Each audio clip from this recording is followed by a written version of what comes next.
وقويتا بقعات ورنا مسكنا غمزيلنا غنسلب سمايات تنبر أبونا يقدس من قصرات مصاف أركان تاب سمايكم دمام دريكم على تنجرانا لما هبنا نحن نزبدلنا بدلمكم زحلقنا أنا وسنا ندقلنا كفاد احنا نمبر فتنايت تتونا من قصرنا نزل على تجدن أبتين سلام لك الله ناخذ دنقليخي سيداخون دنقليخي جابير صباط قويتا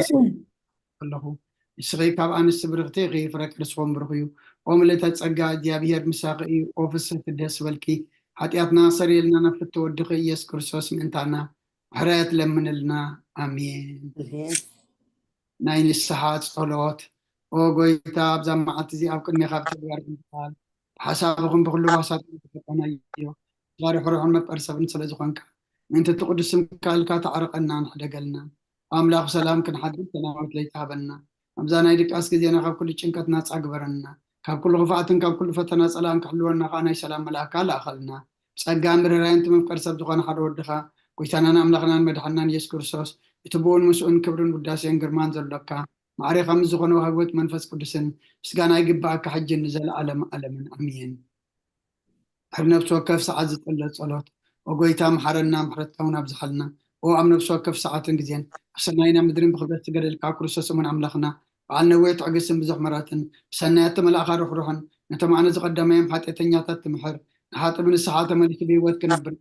موتو زي تدلي انت صبيم زل سمايات روحنا كل نخل من نبدحنا تتقدم وقويتا بزا ساعات انا كل ساعات لما نتقبل يوتنا كان علنا تزازات كان نقبر مرحنا أنفسنا قدس سقانا حساباتنا ننسه تمنيتنا ونسمر حمامنا فوس حتياتنا حدا قلنا كاب كل خفا عزين سكيات بدأنا كلنا نكون قب قدسان ملاقتها علونا نعوهدت امنت كان من رحمة انتي نعبت زي مرمر زي والسن فتتك بس حد لنا السخان زي العالم بروفها أمين وقويتا بقعات قورنا بمسقانا غمدلنا ونسلب سمايات تنبر ربنا سنكا يقدس من قصرات مسا كاغم طابسنا يكم دماء مريكم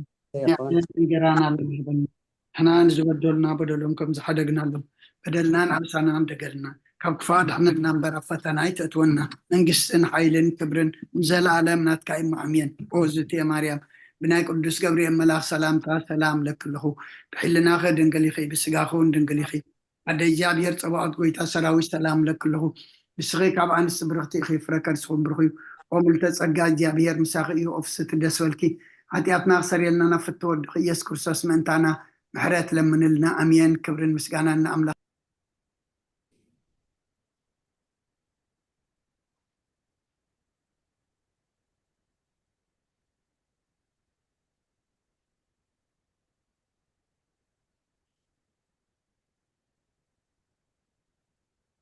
يتكونكم اللهم أبنا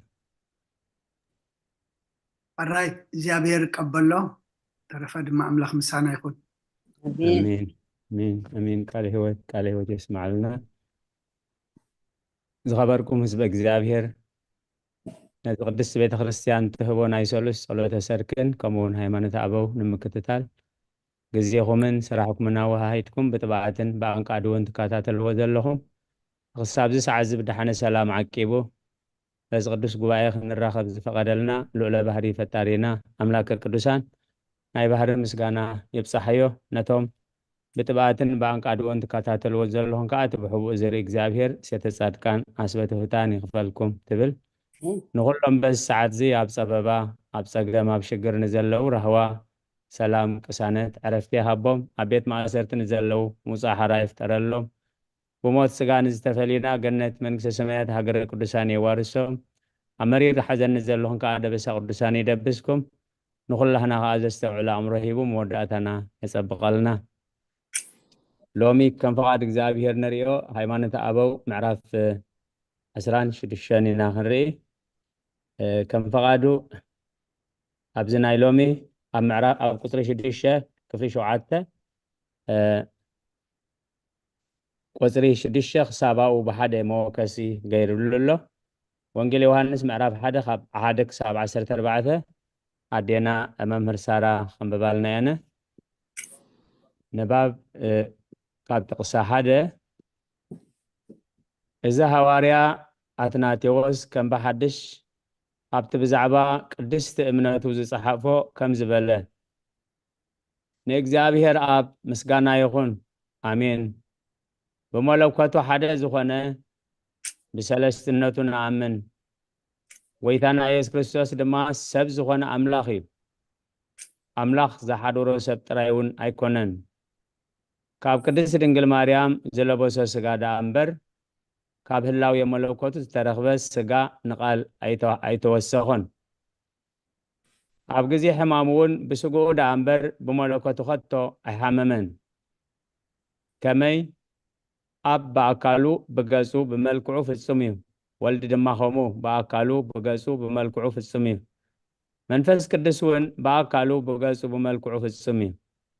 መለኮታዊ ኣካላት ስለ ዝኾኑ ከም ሰብ ኣይውሰኑን እዮም። ነዚ እምነት ዘይኣምን ከምዚ ንሕና ዝሰራዕናዮ ገይሩ ዘይፅሕፍ እንተሎ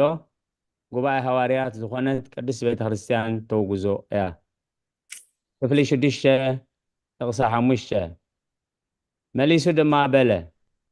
እቲ ሰብ ዝኾነ እግዚኣብሔር ቃል በቲ ዝለበሶ ስጋ ሓደ ህላውየ ሓደ ኣካል ከም ዝኾነ ክንኣምንን ክንብልን ይግባአና። ነዚ ዘይኣምን ዘበለ ኩሉ ሰብ ተጻራሪ እግዚኣብሔር እዩ፣ ንቅዱሳን ኣቦታት ድማ ተቃወሚኦም እዩ። ክፍሊ 7-6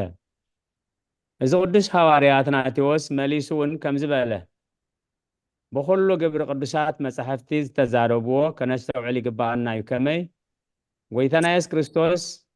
ዝተቀበሎ መከራ ብመለኮቱ ኣይኮነን፣ ቃል እግዚኣብሔር ስለ ዝኾነ ዳግም ኣይሓምምን እዩ። ኣዴና መምህር ሳራ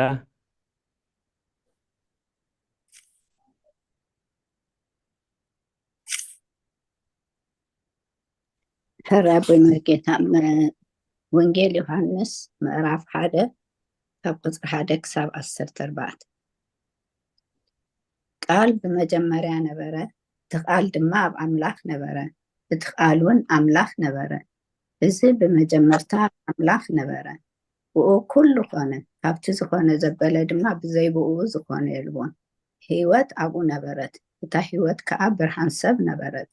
ብርሃኑን ኣብ ጸልማት የብርህ፣ ጸልማት ግና ኣይሓዞን። ዮሐንስ ዝስሙ ሰብኣይ ካብ ኣምላኽ ተልኢኹ ተንስአ። ኩሎም ብኡ ናብ እምነት ምእንቲ ክበጽሑ ብዛዕባ ብርሃን ክምስክር ንሱ ንምስክር መጸ። ብዛዕባ ብርሃን ደኣ ክምስክር መጸ እምበር ንሱስ ብርሃን ኣይነበረን። እቲ ንነፍሲ ወከፍ ሰብ ዘብርህ ብርሃን ሓቂ ናብ ዓለም ይመጽእ ነበረ። ኣብ ዓለም ነበረ፣ ዓለም እውን ብኡ ኮነት፣ ዓለም ግና ኣይፈለጠቶን። ናብቶም ናቱ መጸ፣ እቶም ናቱ ከዓ ኣይተቐበልዎን። ነቶም ተቐበልዎ ዘበሉ ኩሎም ብስሙ ንዝኣምኑ ግና ውሉድ ኣምላክ ክኾኑ መሰል ሃቦም። ኣሜን። ንሳቶም ከዓ ኣብ ኣምላክ እምበር ክሳብ 14 እንዲኹም ጽቡቕ ኣለኹም ካባይ ንሳቶም ከዓ ካብ ኣምላክ እምበር ካብ ደም ወይ ካብ ፍቓድ ስጋ ወይ ካብ ፍቓድ ሰብኣይ ዘይተወልዱ እዮም። እቲ ቃል ስጋ ኮነ፣ ጸጋን ሓቅን መሊእዎ ከዓ ኣባና ሓደረ። ኣሜን። ክብረቱ ድማ ከም ክብሪ ናይቲ ሓደ ወዲ ነብኡ ርኤና። ኣሜን። አሜን። ቃለ ህይወት የስማዓልና። ኣሜን። ክሳብ ቁፅሪ 17 ሓደ መወከሲ ብሓንሳብ መወከሲ ገይሩሉ ኣሎ። ሳምሶንግስ A5 ትሪኢልኩም ኣትይኹም ዘለኹም ሳምሶንግ A5 ትሪኢልኩም ኣትይኹም ዘለኹም ይጥዕመኩም እንተኮይኑ ንባብ ክበኩም ወይ ክበክን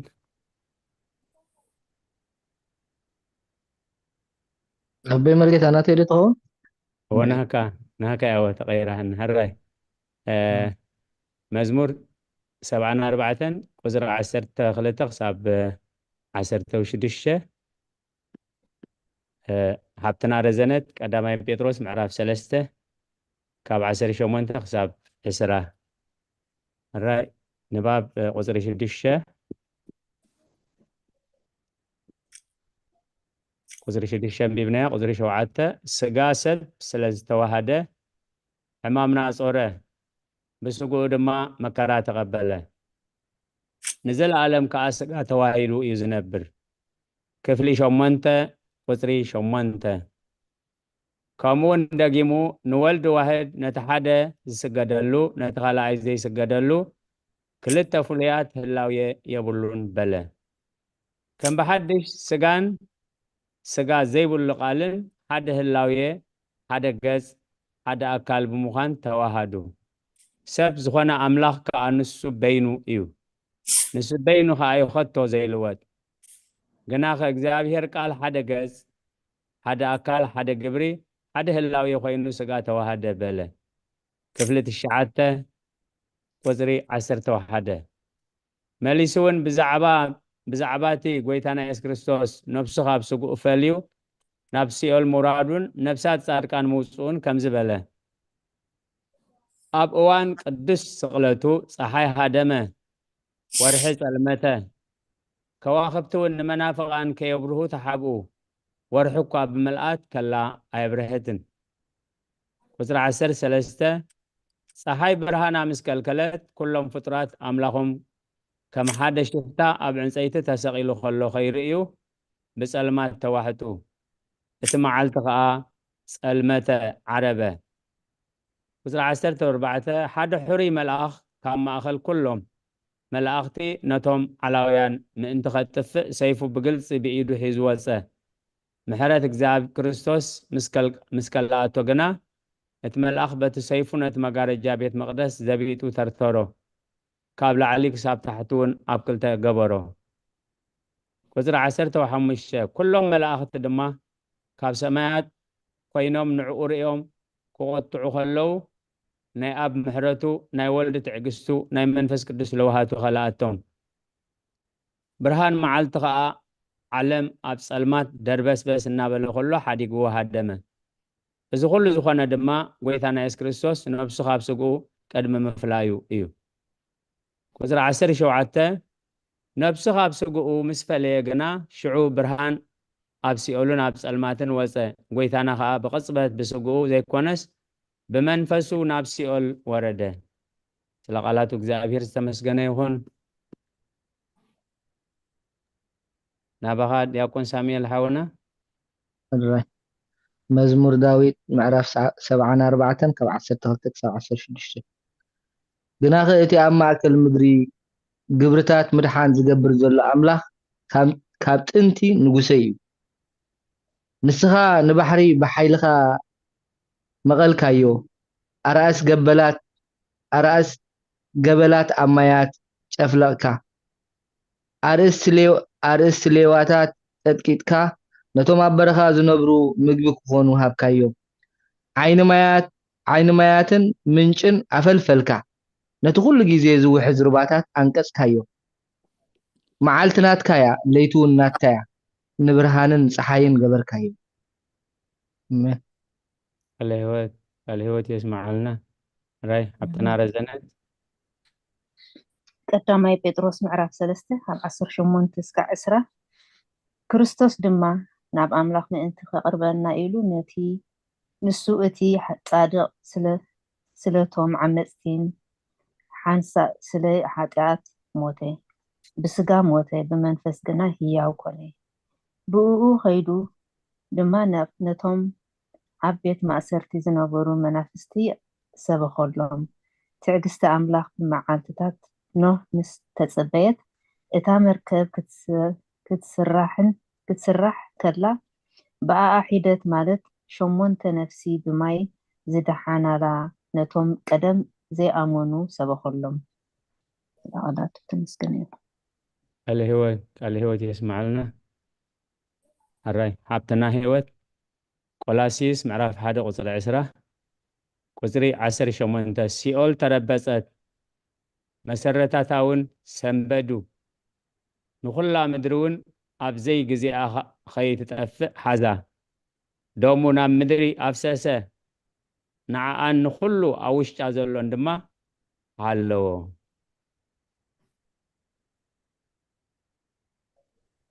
اوكي السلام كم يمسكم كلكم قولسي معرف حدا معرف من قصر 10 بو بدم مسكالون جيروس سلام مس جبرغا نتي اب مدري زلون اب سماين زلون زبل كله ንርእሱ ተዓሪቕዎ እዩ ኣሜን الهوت يسمع لنا قصري 19 كساب 21 بحاد موكسي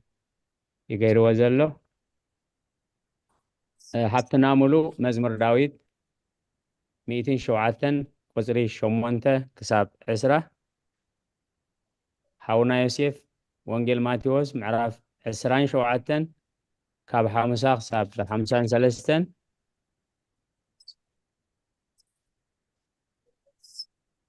حبتنا ترحاساش ملاش قدامي بيطرس معراف 3 قصر 18 كساب 10 ስለ ቃላቱ እግዚአብሔር ዝተመስገነ ይሁን።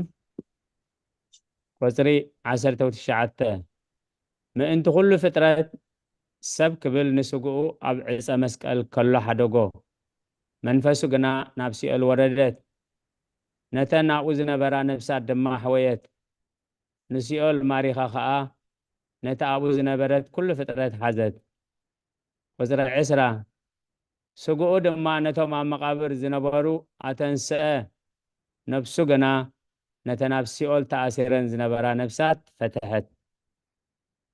በታ ሰዓትያ ስጋ ጎይታና ኣብ ዕፀ መስቀል ተሰቂሉ ከሎ መቃብራት ተኸፍቱ እቶም ሓለውቲ ገሃነም ኣጋንንቲ ምስ ረኣይዎ ድማ ሃደሙ መዓፁ ኣስራዚ ተሰብሩ መርሖታት ሓፂን እውን ተቐጥቀፁ ነፍስቶም ኣብ ሲኦል ዝነበሩ ነፍሳት ጻድቃን ፈትሐት። ስለ ቃላቱ እግዚአብሔር ዝተመስገነ ይሁን ኣሜን። መዝሙር ዳዊት 107 ካብ 8 ክሳብ 20 ንጽምእቲ ነፍሲ ኣዝጊብዋ ንጥሚቲ ነፍሲ ብሰናይ መሊእዋ እዩ እሞ እግዚአብሔር ስለሳህሉን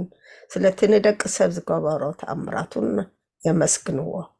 መከራን ሓፂንን ተኣሲሮም ኣብ ጸልማትን ኣብ ድነሞትን ነበሩ ንቓል ኣምላኽ ስለ እተሓላለኽዎ ንምኽሪ እቲ ልዑል ከዓ ስለ ዝነዓቕዎ ንልቦም ብፃዕሪ ኣዋርዶ ወደቑ ዝረድኦውን ሓደ እኳ ኣይነበረን። ሽዑ ብመከረኦም ናብ እግዚአብሔር እወዩ ንሱ እውን ካብ ፀበብኦም ኣናገፎም ካብ ጸልማት ድነሞትም ኣውፅኦም መቃውሖም ከዓ ሰባበረ መዓፁ ኣስራዚ ሰበሩ መሸጎር ሓፂን ሰባቢሩ እዩ እሞ ንእግዚአብሔር ስለ ሳህሉን ስለቲ ንደቂ ሰብ ዝገበሮ ተኣምራቱን የመስግንዎ። ኣያሱ ብሰሪ ግህሰቶም ብሰሪ ኣበሰኦም ተጨነቁ ነፍሶም ንምብላዕ ዘበለ ፈንፈነቶ ክሳዕ ደግታት ሞት እውን በፅሑ ሽዑ መከረኦም ናብ እግዚአብሔር እወዩ ንሱ እውን ካብ ፀበቦም ኣናገፎም ቃል ኢኹ ኣሕወዮም ካብ ጉድጋዶም ከዓ ኣናገፎም። ኣሜን።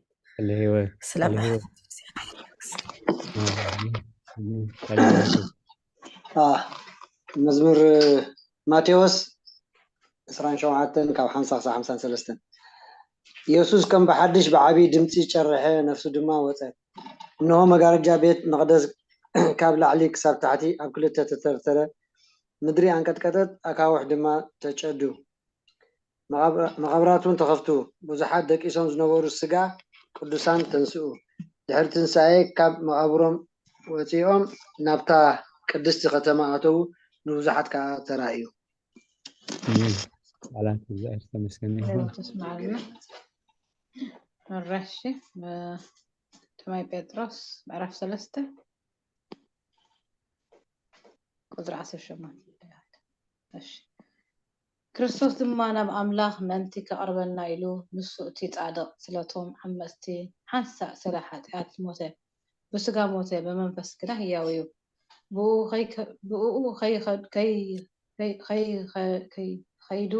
ብኡ ኸይዱ ድማ ነቶም ኣብ ቤት ማእሰርትን ዝነበሩ መናፍስቲ ሰበኸሎም ትዕግስቲ ኣምላኽ ብመዓልትታት ኖህ ምስ ተጸበየት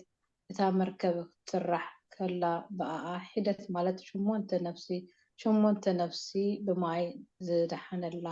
ነቶም ቀደም ዘይኣመኑ ሰበኸሎም። الهوت يسمع لنا وزر عشران كلتن نقويتنا إيس كريستوس مثل وهابون مس منفس قدسن مس عرم الزخنة كبر المسكانان يخون لو من كل سعن نزل عالم أمين هيمانة أبو معرف عشران شوعتن كفلي عسرته كاب تقصى حد جميرو كساب تقصى حموش تزلو أب حد موكسي غير ولو حبتنا هيوت يفيسون معرف كلته كاب حموش شخص أب شدشته هيمانة أبو معرف عشران شوعتن كفل عسرته تقصى حد أسعبون إذا قدس هواريا أثناتيوس أبت بزعبانا يقويتنا إيس كريستوس سمو خانز درس درسانو خمز بله كان مخلو فترات بزت والده بود እግዚአብሔር አብና አመን بكل زمانات كامس هلويو كلاي دما بدحراي زمن ምእንቲ መድሓና ካብ ቅድስት ድንግል ማርያም ብስጋ ተወልደ ቁጥሪ 3 ካብ ቅዱስ ሐዋርያ ጳውሎስ ከም ዝተማሃርናዮ ከምዚ ዝብል ዘመኑ ምስ ኣኸለ እግዚአብሔር ወዱ ለኣኸ ካብ ሰበይቲ ድማ ተወልደ እዚ ብመለኮት ሓደ ወዲ እግዚአብሔር እዩ ብስጋ ድማ ወዲ ሰብ እዩ ነዚ ኸኣ ነቲ ሓደ እንሰግደሉ ነቲ ካልኣይ ዘይንሰግደሉ ክልተ ህላዊ ኣይኮነን ስለዚ ንሱ ሓደ እዩ እቲ ስጋ ዝተዋሃደ ቃል እግዚአብሔር ሓደ ህላዊ እዩ ምስቲ ዝተዋሃዶ ስጋ ኸኣ ሓንቲ ስግደት ኢና እንሰግደሉ ክፍሊ 11 ቁፅሪ 5 ከምኡውን ኣብቲ ብዛዕባ እታ ህይወት እትህብ ሕማማቱ ኣብ ዝደረሶ ከም ዝበለ ተሰቕለ ምድሓን ከዓ ሃበና بمحرتون نموتان أتنسى الشيء إفسون معرض كلته حمشتن شدشتن شو عتم كبحن سابين زلوا نعنا ببدلنا موتات كل ناس مس كريستوس يوان جبرنا بسقائهم زدحنكم مسؤون أتنسعنا أبتزمت الزمانات بهياونتو إتي بلوتس أبتي تسققو بكريستوس يسوس أباتاتنا من انت خريئي أب سمايات بكريستوس يسوس مسؤو أقمتنا أمين الهوت يسمع لنا آمين أبتنا تمنيت زداقم 30 قصر 30 شاعتن كساب 4 نباب قصر 6 ሕጂ ድማ ንሱ ብተዋህዶ ሰብ ዝኾነ ኣምላኽ ምዃኑ ሰሚዕካ ተረዳእ ኣምላኽ ማለት መለኮት ኮይኑ ጥራይ እንተዝኸውን ደኣ ከመይ ኢሉ መከራ ምተቐበለ ከመይ ኢሎም ከ ምሰቐልዎ ከመይ ኢሉ ኸ ምሞተ ከመይ ንመለኮት ሞት የብሉን እዚ ግብሪ እዚ ካብ እግዚኣብሔር ርሑቕ እዩ ሃብትና ትምኒት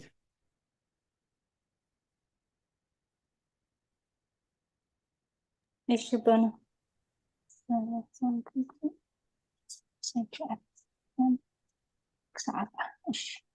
إيش بسمعنا بس زراقم معرف 30 كلتن كاساسن شعتن كسع 4 أنا إيه نسو مساي قال أملاك كم زيلبو دما حجير أيو أنا أقتل هياو أقبر أنا أقصل أفوس دما كاب إيدي زدحن كا يلبون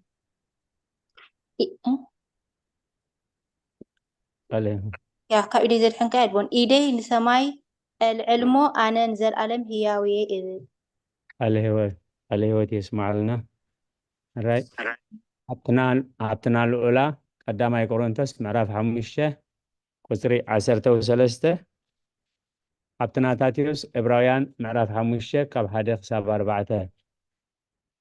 نباب قصري 7 سب بينو تراي انت زخون دا كميلو مكرا متقبلا ممتن كميلو خدعا نموت مسعرو كميلو خنخالو تادحنا هيوت دما هابوم إذا خدتو زي بصح كاب عقمي سب نلعلي إيو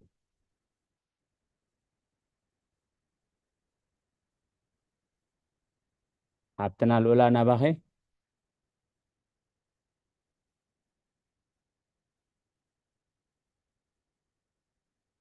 سمعنا لخي لولا حبتنا الراي قداماي قرنቶስ ምዕራፍ 5 ቁጥሪ 13 ነቶም ኣብ ወፃእ ዘለዉ ግና ኣምላኽ ክፈርዶም እዩ ነቲ እኩይ ካባኻትኩም ኣውፅእዎ ኣብትናታትዮስ ዕብራውያን ምዕራፍ 5 ካብ ቁፅሪ 1 ስጋብ 4 ካብ ማእኸል ሰብ እተወስደ ልቀ ካህናት ዘበለስ መባእን ሕሩድን ስለ ሓጢአት ምእንቲ ክስውእ ብናይ ኣምላኽ ነገር ስለ ሰብ እዩ ዝሽየም ንርእሱ ከዓ ድኻም ስለ ዝጠበቆ ነቶም ደናቁርትን እተጋገዩን ክድንግጸሎም ዝኽእል እዩ ስለዚ ድማ ከምቲ ምእንቲ ህዝቢ ከምኡውን ምእንቲ ርእሱ ስለ ሓጢአት ክስውእ ተገብኦ ከም ኣሮን ብኣምላኽ እተጸውዐ ደኣ እምበር ነዚ ክብሪ እዚ ሓደ እኳ ባዕሉ ኣይወሰዶን እዩ الهوت يسمع لنا راي أدينا ترحاس والدو تعمكن دخون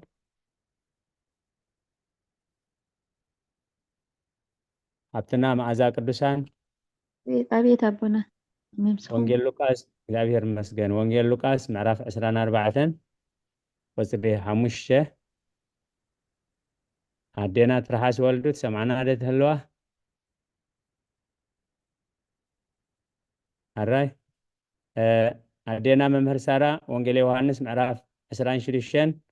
كتاب قصر 27 أبتنا رزنت رومي شومنته كاب 3 كتاب 4 نباب قصر شومنته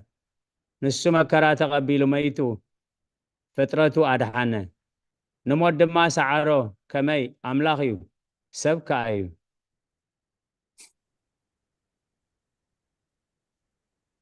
هلاي نباخي مع ذاك الدسان لقاس 24 5 دخلكم البنا هو صبغ الله الراي فريهان قصنا مدري مس أدهاننا كأنساتهم نمنتايك نتي هيوت أب مأكل موتات اتدليو اللخن آمين الهوت يسمع لنا آمين ወንጌል ዮሐንስ ምዕራፍ 5 ካብ ቁፅሪ 26 ክሳብ 27 ነቦ ብርእሱ ህይወት ከም ዘላቶ ንወዱን ከምኡ ብርእሱ ክትህልዎ ህይወት ሃቦ ወዲ ሰብ እዩ እሞ ክፈርድ ስልጣን ሃቦ ኣሜን فقط እግዚአብሔር ተመስገነ ይሁን ኣሜን ሮሜ ምዕራፍ 8 ቁጥሪ 3-4 ንሕጊ ብስጋ ስለ ዝደኸመ ክገብሮ ዘይኮነሉስ ኣምላኽ ንወዱ ብምስሊ ሓጢአተኛ ስጋን ከም መስዋእቲ ሓጢአትን ዲኢኹ ነቲ ሓጢአት ብስጋ ኮነኖ ኣባና ብመንፈስ እምበር ብስጋ ኣብ ዘይንመላለስ እቲ ድሌት ሕጊ ከመይ ከምኡ ኮይኑ ክማላእ እዩ الهوت يسمع لنا الراي كتاب قصر 10 تزلو حدا موكس غير له أبنا بملاك سلام مزمور داوود 4 قصر 7 أبتنا هيوت وانجيل يوحنس 10 7 أبتنا ملو إبراويان 9 حونا يوسف إبراويان 10 كاب حدا خساب 9 زور الله أنا قل حبيت الله بس ما صحوا نقربني الراي ترى حسابتنا تعمادي هو الراي حونا ساميل دياكون ساميل إبراويان 10 خاب حدا خساب 9 الراي نباب قدرة 9 أسعبون أكال ملكوت قدلت نيرو مسقا ملآت هابو مالت تايكونن تايدا ملكوت بخلو قبر فالسومي نخلو قدلتون ملآت زهبيو نباب قدرة 10 سلازي بسقا مستوى هذا مسوء حدا خونا اتي خابز خونا قال نقر زيد الملكوت باتزيد اللسقا قزاء رسو نمكران نموتن وفاين مزمور داوود 4 قطر 7 بحدين زلوا شعو انه مصحفو أبتطقل المصحف سلي تصحيف له أملاخي فقاركان مقبار بهقلوني حق خاون أوش البقيو بلكو الهوت يسمع لنا بنا ناتيكا وينجيل يوهانس معرف عسرته قزر عسر شوعته أنا نفسي بجخ خحلفا مليسون كوس دائمو سلازي أبو يفكرني آمين الهوت يسمع لنا آمين أبونا ዕብራውያን ምዕራፍ 9 ቁፅሪ 28 ከምኡ ከዓ እቲ ንሓጣት ብዙሓት ከርሕቕ ኢሉ ሓንሳእ እተሰውአ ክርስቶስ ንምድሓን እቶም ዝፅበይዎ ካልኣይ ግዜ ብዘይ ሓጢኣት ክግለጽ እዩ ኣሜን أمين الهوت يسمع لنا ናበይ ደባ هو ዕብራውያን ምዕራፍ 10 ካብ 1 ክሳብ 9 ሕጊ ጸላሎት እቲ ዝመጽእ ሰናይ ነገር ከለዎ መልክዕቲ ቁም ነገሩ ዘይኮነስ በቲ በብዓመቱ ኩሉ ሳዕ ዝስውዎ መስዋዕትታት ነቶም ዘቕርብዎ ከቶ ፍጹማት ክገብሮም ኣይከኣሎን እዩ ግናኸ ኣብ ዓመት እዩ ብኡ መዘከርታ ሓጢኣት ዝኸውን ከምዚ እንተዘይከውንሲ እቶም መስዋዕቲ ዘቕርቡ ሓንሳእ ካብ ዝነጽሁ ኣብ ሕልንኦም እውን ደጊም ሓጢኣት ካብ ዘይህልዎም ካብ ምስዋዕዶ ኣይመዓረፉን ነይሮም ማለት ደማብዑርን ድቤላታትን ሓጢኣት ከርሕቕ ኣይክእልን እዩ ስለዚ ናብ ዓለም ከኣቱ ከሎ ይብል ስጋ ኣዳልኻለይ እምበር መስዋዕቲ ሕሩድን መስዋዕቲ ብልዕን ኣይደለኻን ብዝሓርር መስዋዕትን በቲ ስለ ሓጢኣት ዝስዋዕን ባህ ኣይብለካን ሽዑ ኸ ኣነ እንሆ ኣብቲ መጽሓፍ ብዛዕባ ይጽሑፍ እዩ ምስ ዎ ኣምላኽ ፍቃድካ ክገብር ኢለ እመጽእ ኣለኹ በልኩ ኣብ ላዕሊ ከምቲ ሕጊ ገይሮም ዘቕርብዎ መስዋዕቲ ሕሩድን መስዋዕቲ ብልዕን ዝሓርር መስዋዕትን ስለ ሓጢኣት ዝስዋዕን ኣይደለኻን ብኡ እውን ባህ ኣይብለካን እዩ ድሓርካ እንሆ ፍቃድካ ክገብር ኢለ እመጽእ ኣለኹ በለ ምእንቲ ነቲ ዳሕራይ ከጽንዕ ኢሉ ነቲ ቀዳማይ ሰዓር الهوت يسمع لنا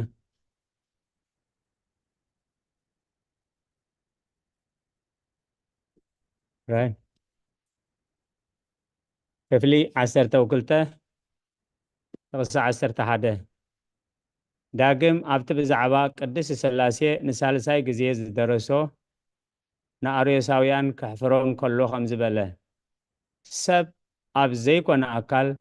ተግባር ሰብነት ኣይፍጸምን እዩ ከመይ እታ ካብኣ ስጋ ዝወሰደ ቅድስቲ ድንግል ማርያም መዋቲት ስለ ዝኾነት መዋቲ ስጋ እዩ ተዋሂዱ ምእንቲ እዚ ከምዚ ክንብል ንደፍር እቲ ዝተቐበሎ ሕማምን ብኽያትን ሞትን ናይቲ ካብ ቅድስቲ ድንግል ዝለበሶ ስጋ እዩ በኸየ ጎሃየ ክትሰምዕ ከለኻ ኣምላኽ ቃል ከም ዝበኸየን ከም ዝጓሃየን ኣይትሕሰብ እንታይ ደኣ እዚ ኩሉ ናይ ስጋ እዩ ክፍሊ 13 ቁፅሪ 14 ኣብቲ ብዛዕባ ሰብ ምዃኑ ዝፀሓፎ ድርሳኑ ድማ ንሕናስ ብህላዊኡ ወዲ እግዚኣብሔር ኣምላኽ ከም ዝኾነ ብስጉኡ ድማ ወዲ ሰብ ከም ዝኾነ ብኡ ኢና ንኣምን በለ ጥቕሲ ቁፅሪ 15 እዚ ወልድ ክልተ ህላዊ እዩ ነቲ ሓደ እንሰግደሉ ነቲ ካልኣዩ ዘይንሰግደሉ ኣይንብልን ኢና እንታይ ደኣ እቲ ሰብ ዝኾነ እግዚኣብሔር ቃል ሓደ ህላዊ ምስኡ ብስጉኡ ድማ ሓንቲ ስግደት ኢና እንሰግደሉ ስለ ቃላቱ እግዚአብሔር ዝተመስገነ ይኹን ኣጀሚሩ ዘፈጸመና ክብሪ ምስጋና ንዕ ይኹን ኣብ ናይ መዝሙር ግዜና በፂሕና ኣለና ኣብ ሃይማኖት ኣበው ምዕራፍ 28 ክፍሊ 14 ቁፅሪ 1 ኢና ደው ኢልና ዘለና ቶም ግዜ ዘለና ኣቐዲምና እንድሕር ኣንቢብናዮ ትምስጢሩ ዝያዳ ይበርሃልና እሞ ግዜ ገርና ከነንብቦ እግዚአብሔር ይደግፈና الراي نمزمور زتدالهم زتعمكم زتعمكن بفلاي كا زميركم زي تفلتو ويزميركم زي تفلتا نتليهم رميع عدل كنهب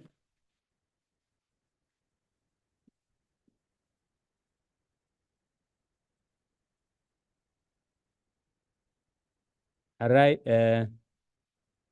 أبيل فوني لكم زلهم نايمن كنت خون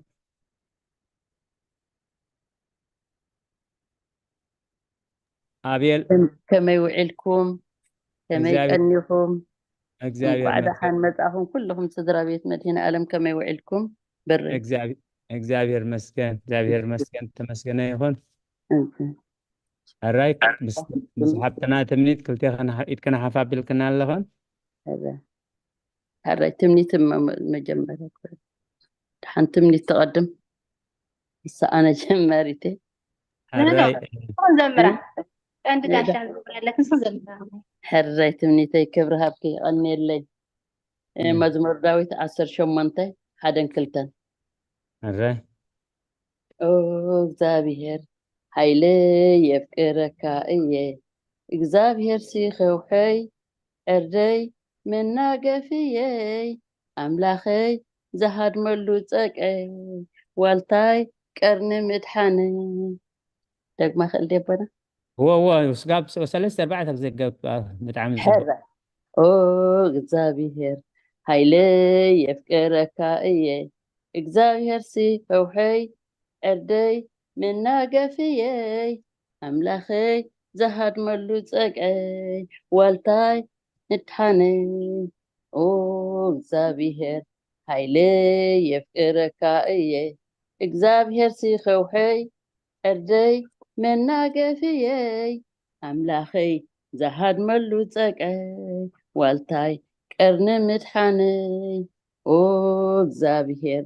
ሃይለይ የፍቅረካ እየ እግዚአብሔር ሲኸውኸይ ዕርደይ መናገፍየይ ኣምላኸይ ዝሃድመሉ ፀቀይ ዋልታይ ቀርኒ ምድሓነይ እግዚአብሔር ሃይለይ የፍቅረካ እየ እግዚአብሔር ሲኸውኸይ ዕርደይ መናገፍየይ ኣምላኸይ ዝሃድመሉ ፀቀይ ዋልታይ ቀርኒ ምድሓነይ ፍትን أي زماري ملاختي اسمع لنا أدينا بري قرم زخونة نايم لخون نايم مسجانان مزمور مزمير كنالنا على هوتي اسمع لنا قرم مجمار يقبرو أدينا بري مجمريا جزي أن زمرا زلواب زقوبانا سم كلاتهم تخاطات لتناها محلية ملاختي قداسي ملاختي زماري ملاختي اسمعهن آمين آمين نفلن حبيرو آمين الراي حبتنا تمنيت كا كريستوس تحتنا يمهرنا مو ندينا بريك ادميا بمخابكن سيام هيراتنا بتخسيان مو بسم كلهم تخاتلتنا نمسكنكن እግዚአብሔር ተመስገነ ይሁን አዴና ብረይ መዝማር ጥራዜ ኮነ ምንጭናይት መዝሙርናውን መበገስ ገረን መዝሙር ዳዊት 18 مخانين حبيرنا بتخكل كاوي قصري حدن كلتن እግዚአብሔር بكل ጸጋማት ዳዊት ببزح ጸጋማት يحالفو እንታይ ዝብል ንሊቀ መዘምራን እግዚአብሔር ካቢድ ኩላቶም ጸላቱ ካቢድ ሳኡልን ምስ አናገፎ ዳዊት ባሪያ እግዚአብሔር ቃላት እዚ መዝሙር እዚ ከምዚሉን እግዚአብሔር ዘመረሉ እንታይ ዝብል ዘሎ كابيد كلهم صلاتون كابيد ساولون مسنا غفو سلسته غزي فتنه قتلت غيرلو مالتي اما كم صلاعي نا توادادرو زي كونس نئسي ابو صويعو ناي مسنقو مهرام كلت سلازنبرو ناي ودخا دمص مسنقو سمع عدل يمو بجخا سددل ليلو اسي كاب قنعنا مستددو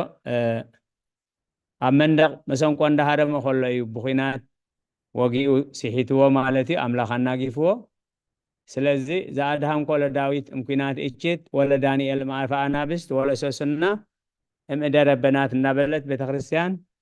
كل جزيرة بفلاي كاسن بتن حمسن بفلي تذكروا مالتي نداويت كاب كينات زدهن كايو داويت نساول غاشو ايكونن غنا حسان كله كابير غولياد املاخ بيدو غيرو زنا غفوم نعون نحزب اسرائيلن موغس زهابو ايو نحرون حلقه سراويت غيرو أبزح عود خينات موجس رخيبو فأملاهم موجس زوهابو سبعي قال نقول كخون زبقة ني سأولون تراي حلقة سراويتو تراي زي كونس سبعي قالوا ميلو قال تبهال سبعي قالوا إيون جن نايك زابير زي كنا منفس زحزو بزعبا هيوتو يحسب بزعبا صدرو يحسب بزعبا قالوا زي حسب كل منفس لزحزو بس جزيزي سلسته جزيه فتنا قتلتها كايدلو እግዚአብሔር ከዓ ሰለስተ ጊዜ ኣብ ኢድ ዳዊት የሕሊፉ ሂብዎ ዳዊት ግና ሳኦል ብኢደይ ኣይመውትን እዩ ዋላ እቶም ምስኡ ዝነበሩ ጸላኢ ካብ ኢድካ ሕሊፍካ ሂብካ ኣሎ ክንቀትሎ ፍቀደልና ምስ በልዎ ሳኦል ወይ ሓሚሙ ወይ ብኻልእ ሰባት እዩ ዝመውት እምበር ሳኦል ብኢድ ዳዊት ኣይጠፍእን ኢሉ ኣነ ኣቀብኩ ፍናወ እጹባተይ ይብል ማለት እዩ أنا بحيل إخزابير زدنق مجدتات إخزابير عقب كويبل زدنق سراح إخزابير مالتك كقتلها بسجا إلهم سلسة إخزية فتنا قتلتها كايدو ملكاس إخزابير نعاتو ما بيت كحليفو هيبوكاس سلا إخزابير الكا محرت كتقبر اللهم أزيو مباري دحرز إخزية زيو لبا أملاخ داويت نزم مزمرزي زميرو وإخزابير حيلي أفكركاي إخزابير سكوحي عردي مناقفيي أملاخي زهاد ملوس أقعي والتاي قرن مدحاني لعل زبالك كولي إيو كبر مسقانا نعيخون أبتزي چنكنا أبتزي صبرنا أبتنقن زولو كزي أبتزي ختامات بيننا نكوين زمسلنا አለና እግዚአብሔር ኃይለይ አፍቀረካይ እግዚአብሔር ከውሐይ ዕርደይ መናገፊየይ አምላኸይ ዘሃድ መሉ ጸግዐይ ቀርነይ ቀርን ምድሕ ወልታይ ቀርን ምድሓነይ ልዕል ዝበለ ኸውለይ እንዳበልና ምስ ዳዊት ከነመስግኖ ናይ እግዚአብሔር ቅዱስ ፍቃድ ይኹነልና ሕራይ ንመዝሙርና ኣዴና ብረይ መበገሲኡ ነጊረናና ኣለዋ ምስ መዝሙርና ዝኸይድ نمزمرنا بقال እግዚአብሔር ነሰንዮ ከምቲ ኩሉ ግዜ ኣብ ቃል እግዚአብሔር መሰረት ዘይብሉ ወይ ምስ ቃል እግዚአብሔር ዝጻረር ናይ ቤተ ክርስቲያን ኣይኮነኒ ልክዕ ከምቲ ኣብ ማእኸል ስርናይ ብጸላኢ ዝዝራእ ክርዳድ ዋላ ኣብ ቤተ ክርስቲያን እንተሃለወውን ምስ ቃል እግዚአብሔር ዝጻረር بقال እግዚአብሔር መሰረት ድጉፍ ዘይኮነ ኩሉ ናይ ቤተ ክርስቲያን ኣይኮነን سلقالات እግዚአብሔር ዝተመስገነ ይሁን ሕራይ ንመዝሙርና ምስ ቃል እግዚአብሔር ነተሓሕዞ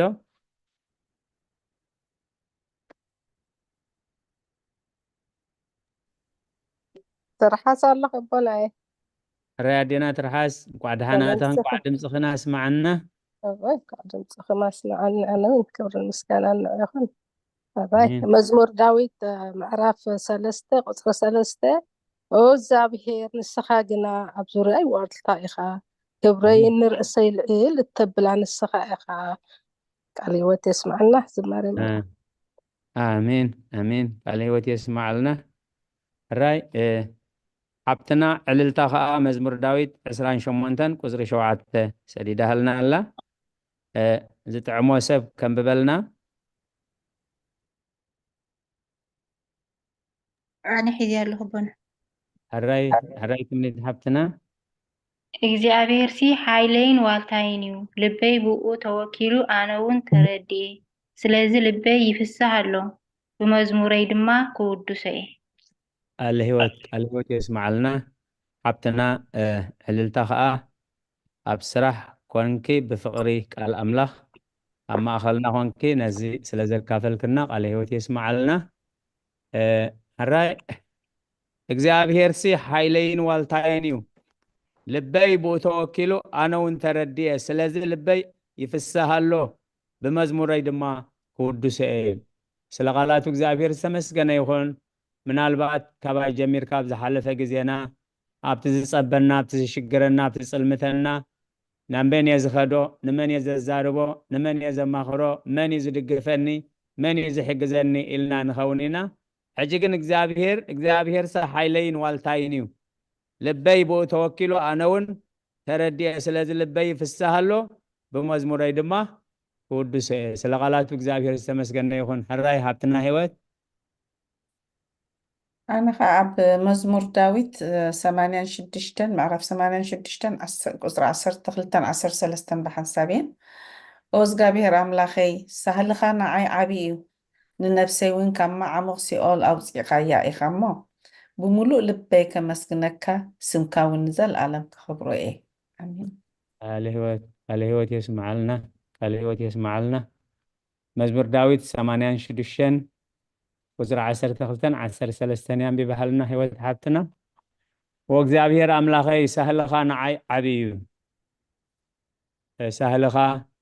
ምሕረትካ ለውሃትካ ኩሉ ተታሒዙ ዝኸይድ ቁርብ ፍልል ያለው ግን ሳህልኻ ንዓይ ዓብዩ ንነፍሰይ እውን ካብ ማዕሙቕ ሲኦል ኣውፂእካያ ኢኻ እሞ ብምሉእ ልበይ ከመስግነካ ንስምካ እውን ንዘላለም ከኽብር እየ ስለ ቃላቱ እግዚአብሔር ዝተመስገነ ይሁን ሕራይ ሃብትና ረዘነት መዝሙር ዳዊት ምዕራፍ 18 46 47 48 እግዚአብሔር ህያው እዩ ከውሐይ ብሩኽ ይኹን ኣምላኽ ምድሓነይ ልዕል ይበል እቲ ሕነ ዝፈደየለይ ንህዛብ ዘግዛኣለይ ካብ ጸላእተይ ዘውዓለንስ ኣምላኽ እዩ እወ ኣብ ልዕሊ ተጻረርተይ ልዕል እተብለኒ ካብቲ ዓመፀኛ ሰብ እትባልሃኒ ንስኻ ኢኻ ስለ ቃላቱ እግዚአብሔር ዝተመስገነ ይኹን አሜን ብሓቂ ነቲ ዝሓለፎ ዝተገብረሉ ዕለት እግዚአብሔር እናዘከረ ኩሉ ግዜ ነፍሰይ ንእግዚአብሔር ባርኺ ንዝተገብረልክ ኩሉ ሰናይ ነገር ከኣይትረስዒ እንዳበለ ነቲ ኩሉ ዝሓለፎ እናፀብፀበ ልቢ ኣምላኽ ዘመስግን እሞ በዚ ምስጋና እዚ ከነመስግኖ ክንዝምረሉ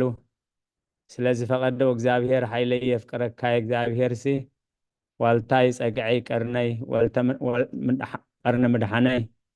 ልዕል ዝበለ ከውሐይ እንዳበለ እዩ ዘመስግኖ እሞ ኣብ ናይ ምስጋና ህይወት ክንነብር እግዚአብሔር ይደግፈና ሕራይ ካብ ዝቐፂልና ከዓ ካብዚ ናይ ሎም መዓንቲ እግዚአብሔር ረዲእና ክልተ ምዕራፋት ኢና ገርና ሎሚ ምክንያቱ ትመወከሲ ኣብ ዝሓለፈ ግዜ ምዕራፋት ኩሉ ናይ ቅዱሳት ናቴዎስ ስለ ዝኾነ ብዝሓለፈ ብዓሚቕ ጠቂስዎ ስለ ዝነበረ ሎም እናጠቕለለ እዩ ስለዚ 28 ሃይማኖት ኣበው ክልተ ምዕራፋት ኢና ርኢና ስለዚ ኣብዚ ምዕራፋት ናይ ሎሚ ዘስተንተናዮ እዚኣ ኣስተንቲነ ዘይበረሃልና ከዓ እዚኣ ኣይበረሀትን ኢልና ክንሳተፍ ti ግዜ ናይ ጉባኤ እሞ ናብ ጉባኤ ይወፍይ ኣለኹ ti ግዜና ንጠቐመሉ ኩላህና ንሳተፍ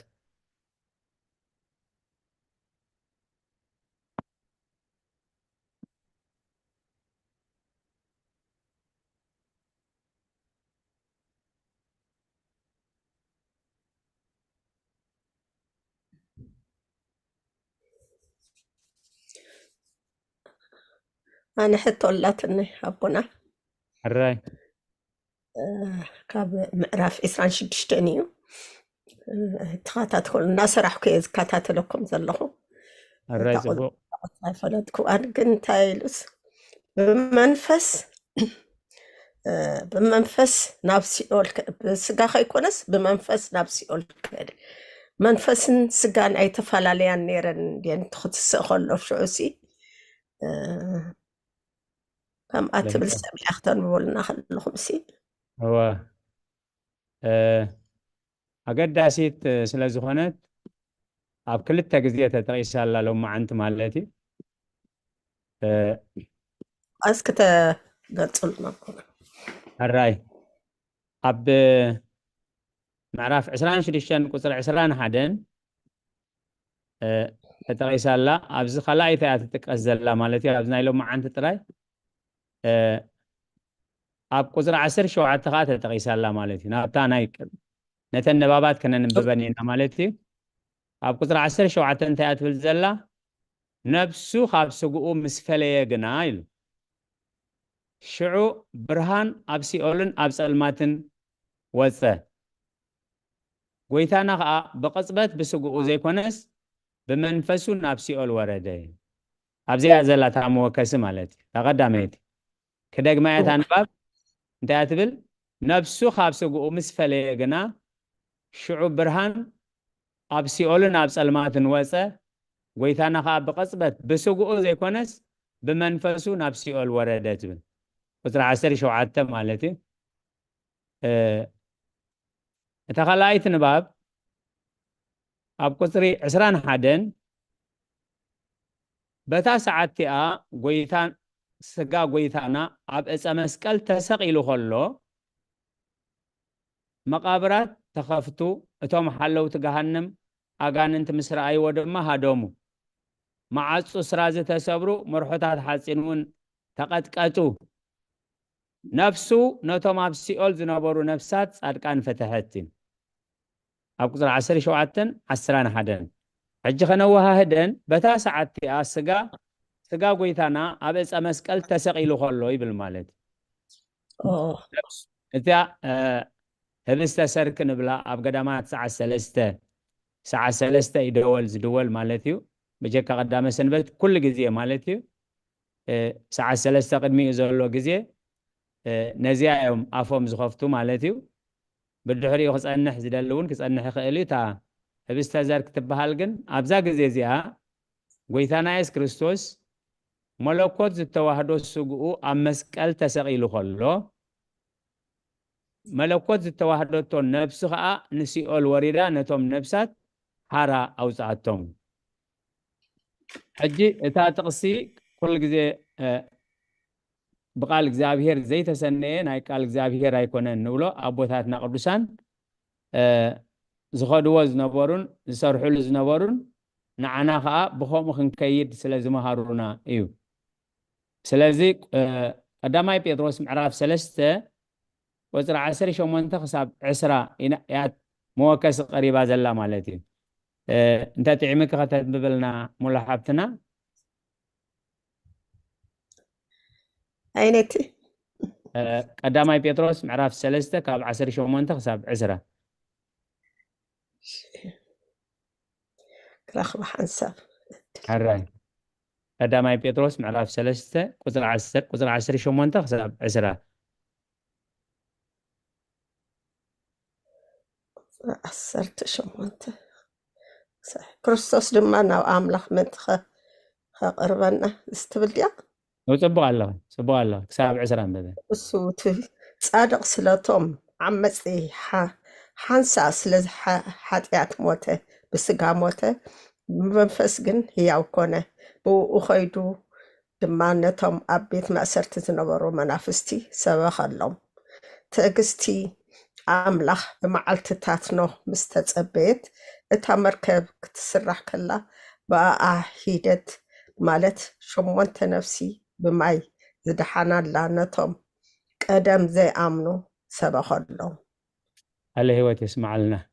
سلازي كابزي امام زيما سلاتهم عمزتي حنساب سلاحاتيات موته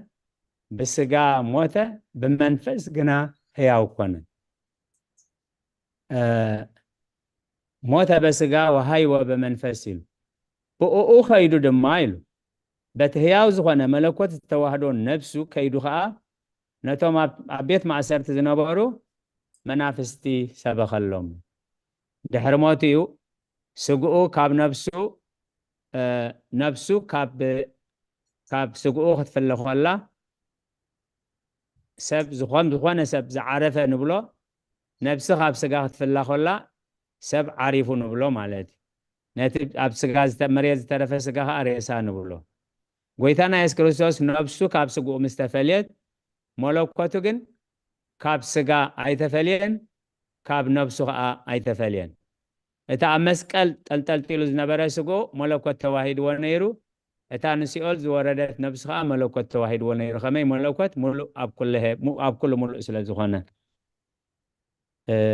በሪሃ ክትከውን ተስፋ ገበር በሪሃት ላይ ኣብ መስቀል ከሎ በቃ በሪሃት ላይ ተመልስ እግዚአብሔር መስገን እግዚአብሔር መስገን أبونا ህይወት ይስማልና امين زبنا አገልግሎት ይባርክ أبونا هيوتي مساء مزح جملو تبلا زلس حابزي أقول تحت زلات مساعد بقينا تسميعات إن عنتك حتى حاسبة نيرس تطارات يرجن حجي قالتكم بس نعاد يتملكت كبلي ليه أب أزرع 14 زي أنا كبلت تشعته أب 14 سي دحريت ماشي أبزع 20 حدن أما تيستقل ساعة ما يتوس 20 شوعتن 5 سلستن يوسف حاونا زنببا حدا حوري ملئخ كاب مأخل كلهم ملاختي نتم علاويان مئنتي خطف سيف بقلسي بإيدو حيزو وطئ محرد كريستوس مسك كالوت جنا اتي ملأخ بتي سيف نتي ما قرجة بيت مقدس زبيتو ترترو كاب لعليك ساعة تحتون كاب كلتا كاب كلتا قبرو حجنا عادة تقل نزا حج خنقبرا كنزدارب الله تصنحنا نسيا ويسكال تحسوا اللوا زي قالت حستي زلوا هو حبتنا اوكي اجي عندك حتى حسبني رمح الجنة زي امسر عوسي بركة عب 20 حدنسي ماتيوس 20 شو عتن 5 سقع 5 سلستنسي بزعباناي 14 زنب بناي بقى هتقلص الله بتفكر أتي زتها حزن زلوا انتايو وزر خندي أخذتم ببلناس أنا هيك الجمعة معرف 14 كفلي معرف تتشعت في ناس قصر 14 صرت 4 حجي ماتيوس 20 شو عتن انت بيبنا نعات قلت يا بتاع 20 حد نزل حجي قبل صوت صنحهم حجي سكور تكست هاي كويني بحان ساب ندين زلوا بحان ساب كل تي اللوا تا ماتيوس 20 شو عتن تا مساعد تحاحزات تزلا كنن ببامو كنري بعلاقة تمسيانا تا مستير اوكي 20 شو عتن 5 عم ببيامو تا 20 ماتيوس 20 شو عتن 20 شو عتن وخمسة 5 سقع 5 سلستن يسوس كان بحدش بعبي دمسي جرحي نفسه دما وصد انه ما جرجا بيت مقدس كابل عليك ساعة تحتي كاب كلته تترتري مدري انقطقط أخاوح دما تجدو مقابرتاتون تخفتو بزحت دقيسهم زنبورو سقا قدسان تنسؤو دحر تنسئو كاب مقابرهم وطيوم نابتا قدس ختما أتو نبزحت كأترعيو لا غلاتو كزابير السمسكنين لذي أب 5 كلتن مقابرات ون تخفتو بزحت دقيسهم زنبورو سقا قدسان تنسؤو نتوم بزمن فسخ يدوها نتوم أبسلمات زنبورو حرنت سبخلهم تبل ወንጌላዊ ቅዱስ ማቴዎስ ከዓ እዚኣቶም መን እዮም ኢሉ ደቂሶም ዝነበሩ ስጋ ቅዱሳን ኢሉ ኣተሓሒዝዎም ማለት ሕጂ በዚ ተተሓሒዘን ኣለዋ ማለት እቲ በበይነን እየ ዝበልኳ ታሕቶ ናይ ሙሉእ ሓብትና ብንጹር እታ ኣብ ስጋ ከሎ ምስ ሞተ ንሲኦል ምራድ ከመይ እያ ትብል ዝነበረት ሕቶ ስለ ዝነበረ ሕራይ ቃለ ሂወት የስማዓልና ሙሉእ ሓብትና ሕራይ ካልኦት أنا اللي خبنا بري الرأي دينا بري قال هو يسمع لنا غسلا آمين أبي بعد يغسل كل شيء حدا أسرع حجي أبنائي كابزنا يلومي وإذا حلف تمهرنايو موزستنتنايو وإذا تردعنا كنا حتى لو ندلي نتقبايت أكم يزبلنايو كابتز تمهرنايو زستنتنايو نحجي حتى ديري نهبول الجزية مالتي ስለዚህ ካብ ናይ ሎሚ ይኹን ካብ ናይ ዝሓለፈ ይኹን ካብታ ምሳና ዝጀመር ክናላሲ ዝተረዳእከን ዘስተንተን ብፍሉይ ዘስተንተን ክንኦ እንተሎ ከማይ ኢና ንጥቀመላ እዛ ግዜ ማለት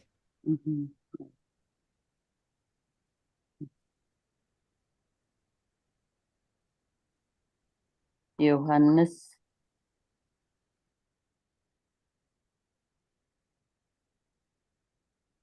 ቀጽላ ደና ብረ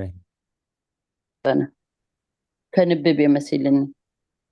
ሕጂ ንባባት ወዲእና ንና ካብቲ ዘንበብናዮ ነስተንትን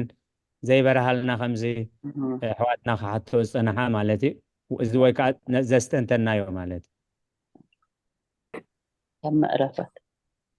حرايس كخالوت كابنا اللومي يكون كابنا إذا حلفه كنا عم نحط لكن حراي حبتنا رزنت تفلت الشعات قطر 11 سلعة في وضع حبتنا من بيبا تمثلين قطر 10 يتردأنن مليسو بزعباتي ويتانا إيس كروستوس نورسو هابسو فليو نابسي أول مورادون نفسات أركان موتون كم زبالي أب أوان ቅዱስ ስቕለቱ ፀሓይ ሃደመ ወርሒ ፀልመተት ከዋክብቲ እውን ንመናፍቃን ከየብርሁ ተሓብኡ ትብል ደላ እስካዕ ኣብዚኣ ኣይተረድአትንን ንዖም ጥራሕ ድያ ተሃድ ንኩሉ ሃዲማቱ እቲ ግዜቲ ነቶም ሰዓብቱ ሃዲማቶም ድያ ዋላስ ነቶም ሓጢአተኛታት ጥራሕ እያ ሃዲማህና ቃል ህይወት የስማዓልና ቁጥሪ 13 እስክንብብያ ረዘነት ሓፍትና ቀፂልኪ ፀሓይ ብርሃና ምስ ከልከለት ኩሎም ፍጡራት ኣምላኹም ሓደ ከም ሓደ ሽፍታ ኣብ ዕንፀይቲ ተሰቂሉ ከሎ ከይርዩ ብፀልማት ተዋሕጡ እቲ መዓልቲ ከዓ ፀልመተ ዓረበ ሕቶ ተመልሻ ክትከውን ቁጥሪ 13 መልሻታ ክትከውን ተስፋ ገብር ማለት ሓቂ ኽኢኺ ቁፅሪ 12 ንርኣያ ኣብ እዋን ቅዱስ ስቕለቱ ፀሓይ ሃደመ ወርሒ ፀልመተ ከዋኽብቲ እውን ንመናፍቃን ከየብርሁ ተሓብኡ ወርሒ እኳ ብምልኣት ከላ ኣየብረህትን ምስ በለ ቁፅሪ 13 ፀሓይ ብርሃና ምስ ከልከለት ኩሎም ፍጡራት ኣብዚኣ ኣምፂዋ ኣሎ ሕጂ ኩሎም ፍጡራት ኣምላኾም ከም ሓደ ሽፍታ ኣብ ዕንፀይቲ ተሰቂሉ ከሎ ከይርእዩ ብፀልማት ተዋሕጡ እቲ መዓልቲ ከዓ ፀልመተ ዓረበ እዩ ኣቦታት ቅድስት ቤተ ክርስቲያን እንታይ ኣሚሎም ፀሓይ ፀልመ ወወርህ ደመ ኮነ ወከዋክብቲ ወድቁ ፍጡነ ከመ ኢይርአዩ እርቃኖ ለዛ ኣልበሶሙ ብርሃነ እዩ ኣይሁድ ሊቃነ ካህናት ኣዝዩ እኩይ ልቦም ሸፊንዎ ስለ ዝነበረ ኣብ ዝኾነ ዝስቀል ተገይሩ ዘይፈልጥ ንጎይታ ኢየሱስ ክርስቶስ ዕራቁ እዮም ሰቂሎሞ ማለት ስለዚ ዕራቁ ምስ ሰቀልዎ ፀልሚቱ ኩሉ ፍጡር ዕርቃን ናይ ጎይታ ናይ ወዳ ኣምላኽ ከይርኢ እዩ ክስቀል ከሎ ጎይታ ኢየሱስ ክርስቶስ ዮሃንስ ወልደ ነጎድጓድን ወንጌላዊ ማለት እዩ ኣዴና ቅድስት ድንግል ጥራዮም ነይሮም ማለት ንሃዋርያት ከመይ ገሮም ከም ዝገረፍዎ ከመይ ገሮም ከም ዝሰቀልዎ ከረድኦም ከሎ ልክዕ ከምታ ኣይሁድ ዝሰቀልዎ ዕራቁ ገይሩ እዩ ስኢልዎ ንመጀመርያ ግዜ ማለት ክብሪ ንዝኽሪ ስሙ ጎይታናን መድሓኒናን ኢየሱስ ክርስቶስ በከመ ሰቀሉኒ ኣይሁድ ዕራቅየ በኢየሩሳሌም ዳግመነኑ ትሰቅለኒ ዕራቅየ በሮሜ ከምታ ኣይሁድ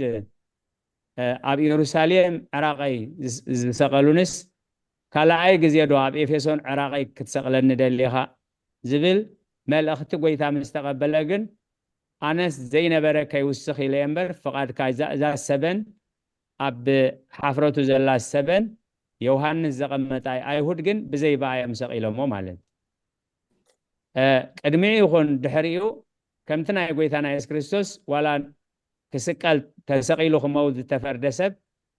ሰብኣይ ይኹን ሰበይቲ ዕራቁ ወፅዩ ኣይፈልጥን እዩ ዕራቁ ንምፅኡ ግን ንዓና ዕርቃን ሓጢኣትና ክሽፍን ዋጋ ዕርቃንና ክኸፍል ዕራቁ ከም ዝወፀ እዮም ኣብ ቅዱስ ቤተክርስትያን ኣቦታት ገልፅዎ እሞ ኣንብብ ባለ ክርታስ እንጥንታ እስከ ተፍፃሜታ ኩሉ ግዜ ብፍላይ በይንና ክንከውን ከለና ነቲ ምዕራፍ ወይ ከዓ ነቲ ርእስቲ ክሳብ መወዳእታ እንድሕር ርኢናዮ ነንሕድሕዱ እናመለሶ እናተዳጋገፈ እዩ ዝኸይድ ማለት እዩ ስለተሳትፍዎኺ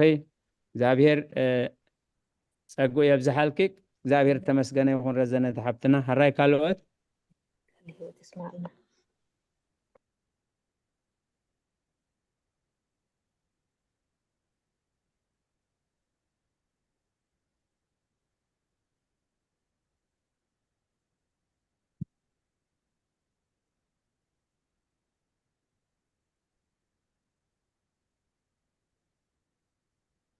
الراي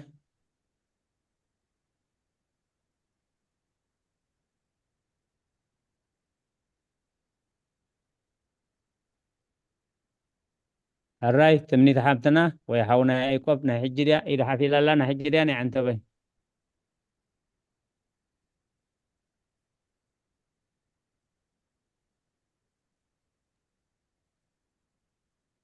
بمرقة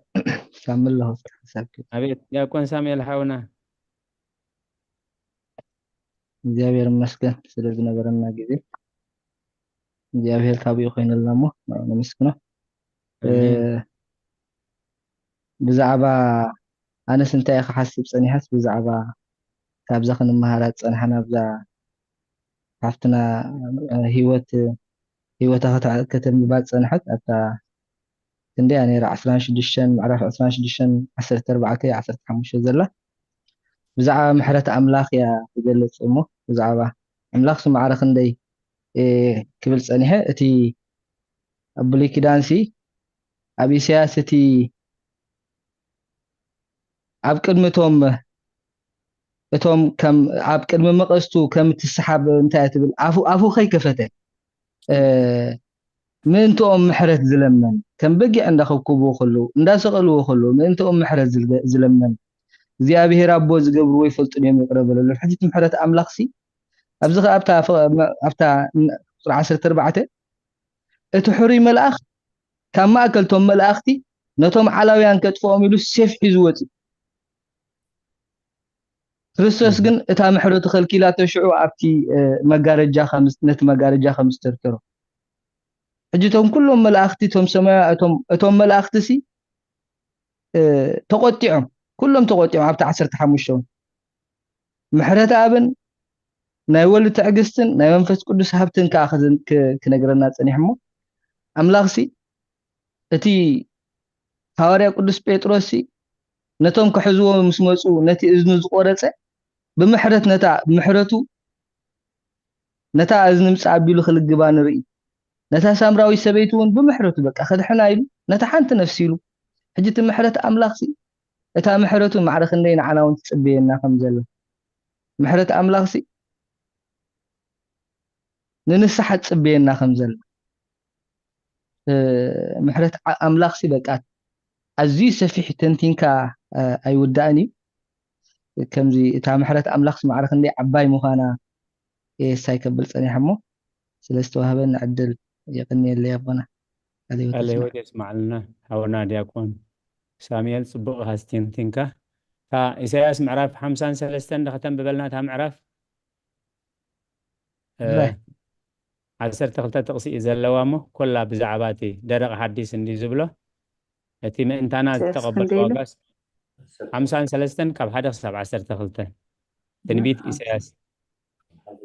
53 ባደሞ هو ኢሳያስ ምዕራፍ 53 ካብ 1 ክሳብ መወዳእታ ነዚ ምኽርና መን ኣመኑ ቅልፅም እግዚኣብሔር ከንመን ተካህደሉ ኣብ ቅድሚኡ ከም ጨንፈርን ከምቲ ካብ ንቑፅ ምድሪ ዝወፅእ ሱርን ጨብጨበ ብመልክዕን ውቃበን ኣይነበሮን ምስ ርኤናዮ ዘብህግ ትርኢት ኣይነበሮን ንዑቕን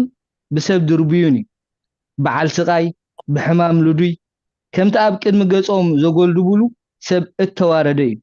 ንሕና ወንጌል እኳ ኣይቋፀርናዮን ብሓቂ ንሱ ንሕማምና ጾሮ ንስቃይና ከዓ ኣብ ነፍሱ ፀዓኖ ንሕና ግና ከም እተወቃዕን ብእግዚአብሔር ከም እተቐስፈን ከም እተዋረደን ጌርና ኣቋፀርናዩ ንሱ ግና ብሰሪ ገበና ቆሰለ ብሰሪ ኣበሳና ድማ ተኸትከተ ንሕና ሰላም ምእንቲ ክንረክብ መቕፃዕትና ወረደ ንሕና እውን ብስምብራቱ ሓወና ኩላትና ከም ኣባጊዕ ተባረርና ነፍሱ ወከፍ ነናብ መገዱ ዘንበለ እግዚአብሔር ከዓ ኣበሳ ኩላትና ኣብኡ ኣውድቆ መከራ ፀገበ ርእሱ ኣዋረደ ኣፉ እውን ኣይከፈተን ከምቲ ናብ ማሕረዲ ዝኽብከብ ገንሸል ከምቲ ኣብ ቅድሚ መቐስታ ስቕ ትብል በጊዕ ኣፉ ኣይከፈተን ካብ ጥቕዓትን ፍርድን ተወስደ ካብ ምድሪ ህያዋን ከም እተቆርፀ ካብቶም ወለድኡ من حسبه بمخنيات جبن هزبي تقصفه اكي زي جبره حسود كأب أفو زي ترخبه نصوص مقابرو مسرسي عن جبرو موت بموت جنا مسحب تمام كونه እግዚአብሔር ግና بمكراخ حمششو فتوه نفسه نمسوات حاتيات مسوفيا زرق خرئي معالتاتو خنوحي فقاد እግዚአብሔር كا أبيدو كسلتي أما نفسه خرئي كتصقبوني اتصادق باريو بفلطتو نبزحات كتصدق أبسوم لما بعل خصوري نفسه نموت مسوفيا مش بدلني هات كا سلا تقصري سلازي قريو مس عبيتي كمقلي مركون مس حيالات كمقلي جناك حاتيات بزحات صوري ما انت بدلني هات كعالم منه امين امين سلغالاتو እግዚአብሔር ዝተመስገነ ይሁን ቅድሚ 700 ዓመት ቅድሚ ስቕለቱ ብተስፋ ዝተዋህበ እዩ ቅዱሳን መላእኽቲ አቃላት እዮም ትዕግስተኛታት እዮም ናይ እግዚአብሔር ቅዱሳት ነቢያት ሐዋርያት ጻድቃን ሰማዕታት አቃላት እዮም ትዕግስተኛታት እዮም ክንብል ከለና ናይ ሰብ ትዕግስትን ናይ አምላኽ ትዕግስትን ክመዛዘን ኣይክእልን እዩ ናይ አምላኽ ትዕግስቲ ፍጹምን ደረት አልቦን እዩ ማለት ሰብ ግን ክሳብታ ክንፀራ ንኽእል ኢና ንዕገስ ማለት ከከም ዓቕምና ከከም ፀጋና ሊቀ ነቢያት ሙሴ እቶም ደቂ እስራኤል ነቲ ካብ ባርነት ናይ 400 ዓመት አውፂ ብመና ዝምገቦም ገዲፎም ንጣዖታት ከምልኹ ከመንዝሩ ምስ ፀንሕዎ በቲ ብኢዱ ዝነበረ ታቦት ነቲ ጣዖት ነቲ ምስሊ ብራኽ ወቂዕዎ ማለት እዩ እቲ ምስሊ ብራኽን ታቦትን ብሓንሳብ ተሓምሽሹ ማለት ምክንያቱ ዓቕሚ ሰብ ድሩት ስለ ዝኾነ ማለት ከምኡውን እቶም 12 ሙሴ ዝለኣኾም ኣብቲ ዘህልቁ ምዕራፍ 13-14 ንረኽቦ ዘይኮነ ነገር ክገብሩ ከለው ሙሴን አሮንን ብግንባሮም መሬት ተደፍኡ ክብል ከሎ ኢያሱን ካሌብን ግና ክዳውንቶም ቀደዱ ይብል ማለት ኣብ ሓዲስ ኪዳን ወና ቦታትና ሐዋርያት ዮሐንስን ያዕቆብን ህዝቢ ሰማርያ ንጎይታ ኢየሱስ ክርስቶስ ምሕላፍ ምስ ከልእዎ ኣብ ክንዲ ጎይቶኦም ተጣቢቆም እንታይ ገይሮም ንጎይታ ካብ ሰማይ ሓዊ ኣምፂና ንሰማርያ ከነንድዳ ፈቀደልና ኢሎም ወዲ ሰብ ዝጠፍአ ኸድሕን እምበር ከጥፋእ ኣይመፀን እሞ ናይ መንፈስ ምዃንኩም ኣይትፈልጡን ኢኹም ስለዚ እቲ ቅዱሳን መላእኽቲ ከዓ አምላኽ ወዳ አምላኽ ኣብ ጽርሐ አርያም ቅዱስ እናበሉ ዘምልኽዎ አምላኽ ክግለጽ ብዘይከኣል ውርደት ኣብ መስቀል ፍጡራቱ ምኸዓ ኣመንቲ ካሓቲ ዘይኮኑ ከዋርድዎ ምስ ረኣዩ እዚ ትዕግስቶም ተወዲኡ ማለት ስለዚ እንታይ ኢሉ ሓደ ሕሩይ መልኣኽ ካብ ማእከል ኩሎም መላእኽቲ ነቶም ዓላውያን ምእንቲ ከጥፍእ ሰይፉ ብግልፂ ብኢዱ ሒዙ ወፀ ምሕረት እግዚኣብሔር ምስ ከልአቶ ግና እቲ መልአኽ በቲ ሰይፉ ነቲ መጋረጃ ቤት መቅደስ ዘቢጡ ተርተሮ ካብ ላዕሊ ክሳዕ ታሕቲ እውን ኣብ ክልተ ገበሮ እዩ ስለዚ እቲ መልአኽ ብናቱ ሓሳብ ነቶም ንክርስቶስ ዝሰቀሉ ከጥፍዩ ምሕረት አምላኽ ግን ናበይ ኣቕኒዓቱ ናብቲ መጋረጃ ቤት መቅደስ ስለዚ ሰባት ዘይኮኑ ዝቕዘፉስ እታ ኣብ መንጎ ሰብን እግዚኣብሔርን ዝነበረ ናይ መጋረጃ መንደቕ ናይ ፅልኢ መንደቕ ናይ መርገም መንደቕ ንሱ ይኽጠፍእ ዘለዎ ኢሉ እግዚኣብሔር ግን ነቲ ሰይፊ ናብቲ መልአኽ ናብቲ መጋረጃ ኣቕንዑ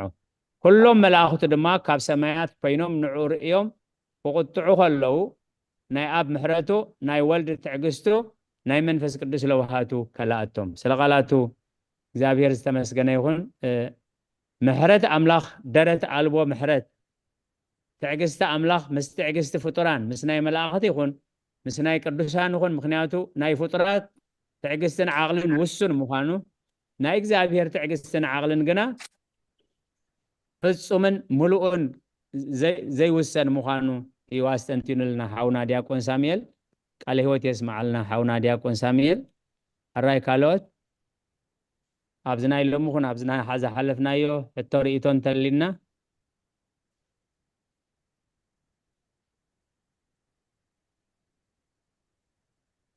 ኣራይ ስለቃላቱ እግዚአብሔር ዝተመስገነ ይኹን ሕቶ ርእቶ ወይ ዘስተንተናዮ እንተደኣ ኣሊና ሕጂ እውን ግዜ ኣለና እንድሕር كم زي بلنا أبونا بملاك سلام قال معدان هبهم بصلاة كعزولنا نبونا أنا بعد مهرت يقدم مزمور كمان تزمير تودي مويتكم يوم تعال حجي في جزء صمر وعسل أكيد نعرف الكلام عندنا هنا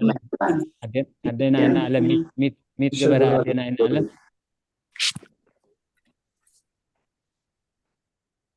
أنا على 100 كبريا سوري بعلا تخفي تخميلا خم تخفتت تجمل لن هراي أبونا نباه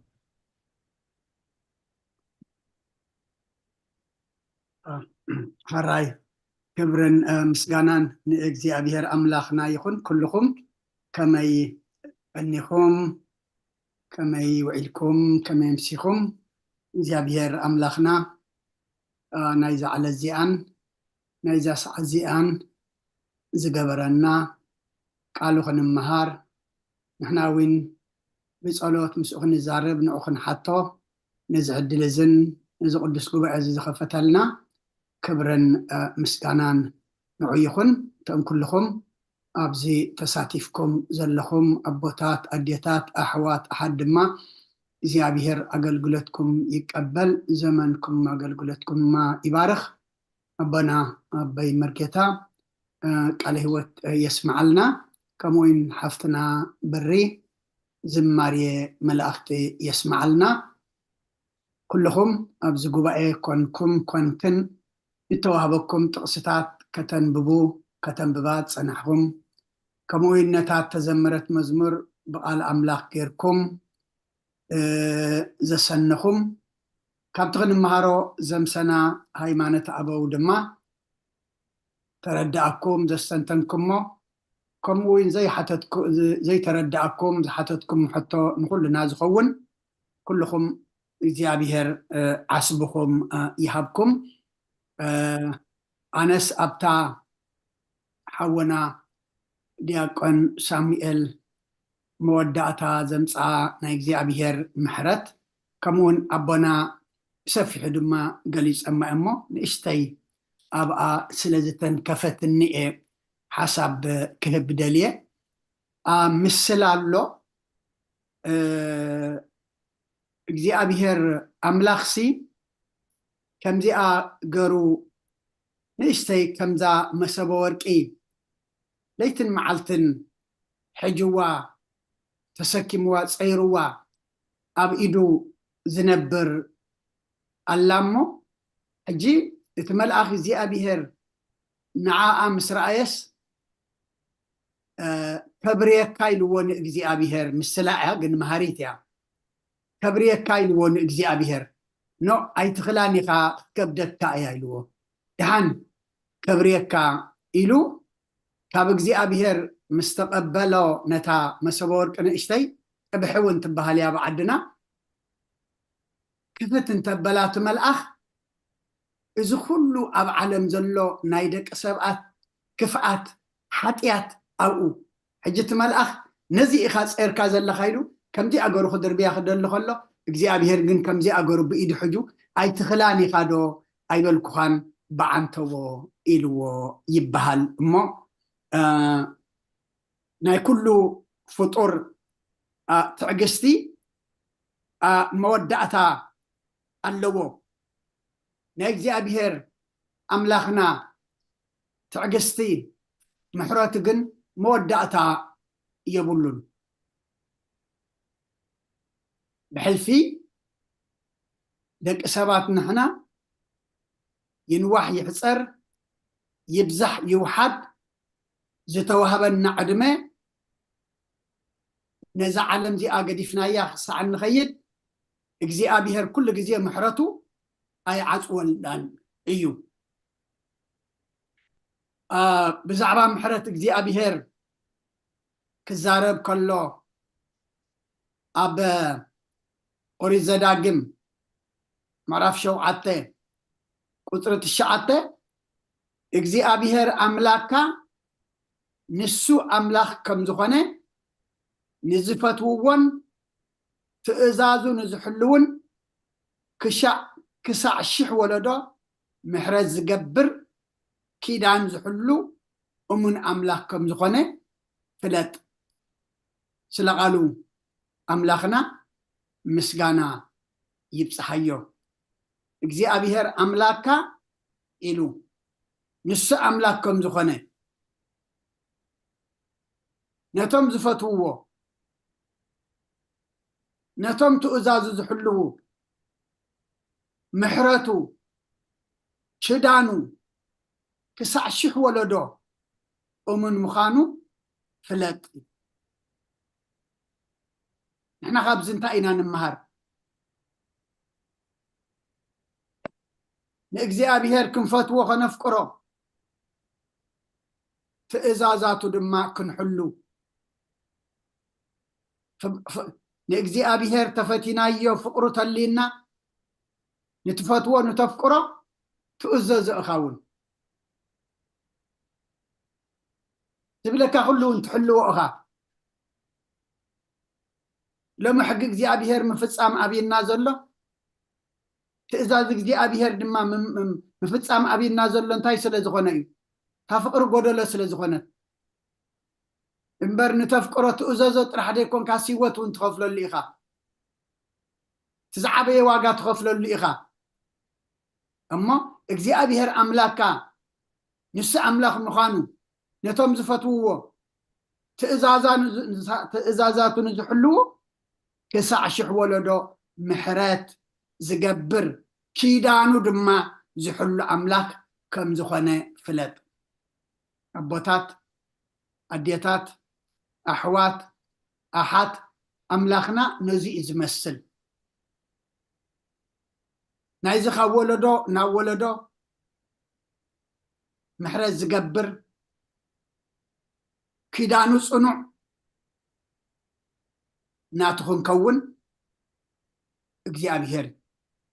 ይሓግዘና ምክንያቱ መዓሲና ነዚ ክንጥቀመሉ ዘለና ሕጂ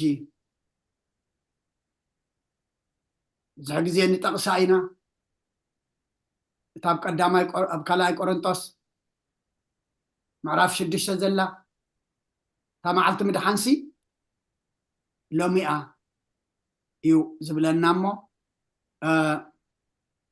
ኩሉ ይቁጣዕ እዩ ናይ ፍጡር ነገር መወዳእታ ኣለዎ ገደብ ኣለዎ ናይ እግዚአብሔር ምሕረት ግን ገደብ የብሉን መወዳእታ የብሉን ክሳብ ነፍስን ስጋን ድፈላለያ ምሕረት እግዚአብሔር ኩሉ ግዜ ኣብ ልዕለይኹም ይዝንቢ እዩ ዘሎ ተጠቀምቲ ክንከውን ግን ሕጂ ነፍስን ስጋን ከይተፈላለያ ከለዋ ነቲ ምሕረቱ ዘይውዳእ ሽዳኑ ጽኑዕ ኣበይ ነርካ ዘይብል እግዚአብሔር ሕጂ ንምሕረቱ ክንጥቀመሉ ይግባአና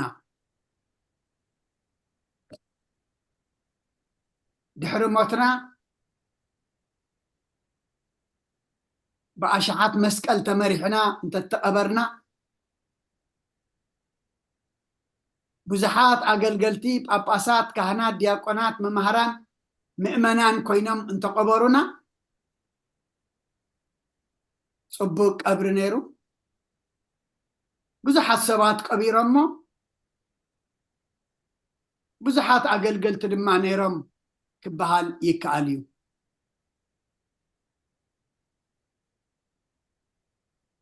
ምስ እግዚአብሔር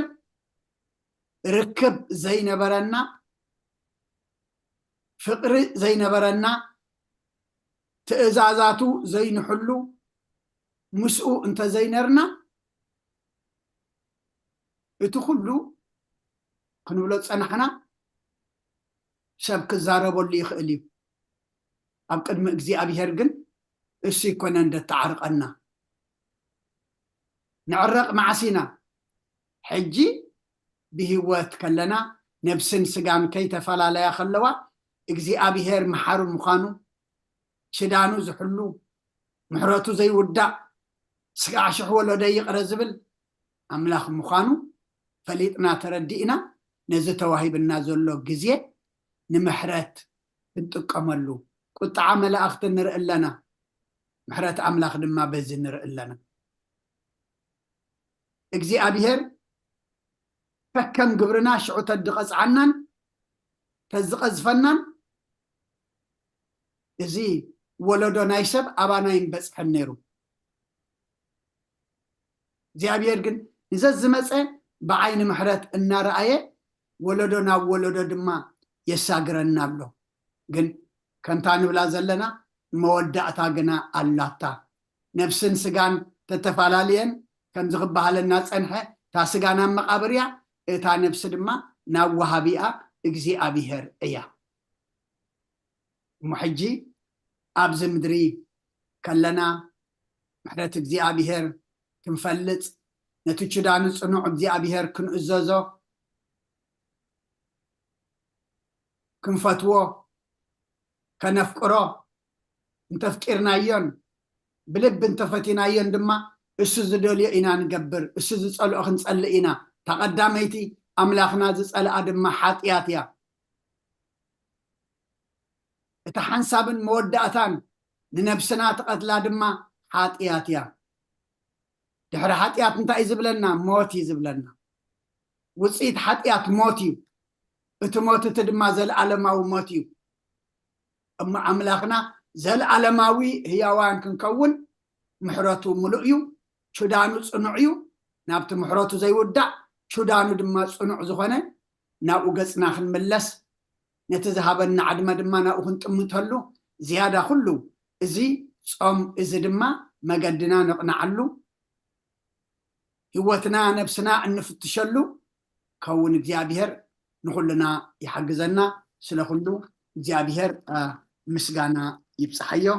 ጉባኤና ይባርኸልና ይቀድሰልና እሞ ብጸሎት ክንዓጹ ኩልና ሓንሳብ ንጸሎት ሓፍ ንበል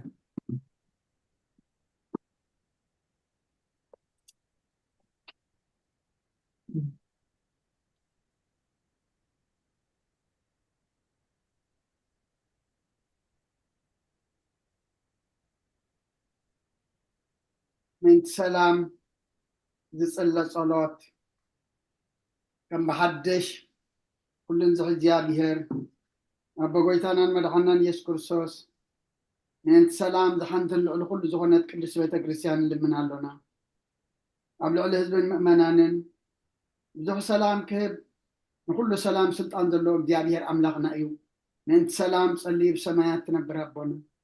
ስምካ ይቀደስ መንግስትኻ ትምጻእ ፈቃድካ እንታ ኣብ ሰማይ ከምኡ ድማ ምድሪ ይኹን ዕለት እንጀራና ለማህበና احنا نزبدلنا بدلهم كم زحدقنا لهم بدلنا نقصنا ندقلنا كم كفاد احنا ننبر فتنا يتأتونا من قسن حيلن كبر النزل ألمنا تكايما أمين وزت يا مريم بناي قدس جبريل ملا سلامتا سلام لك الله بحنا خدن قليخي بسقاخون دنقليخي أدى إجاب يرتفات قويتا سراوي سلام لك الله سقاكوان السبرفتيخي فركر سقوم برخي وملتت سقا جابير مساخي وفست الدس بالكي حتياتنا صار يلنا نفت ودخي يسكر كرسوس من انتانا حرات لمن لنا أمين ونقول التحجيابيها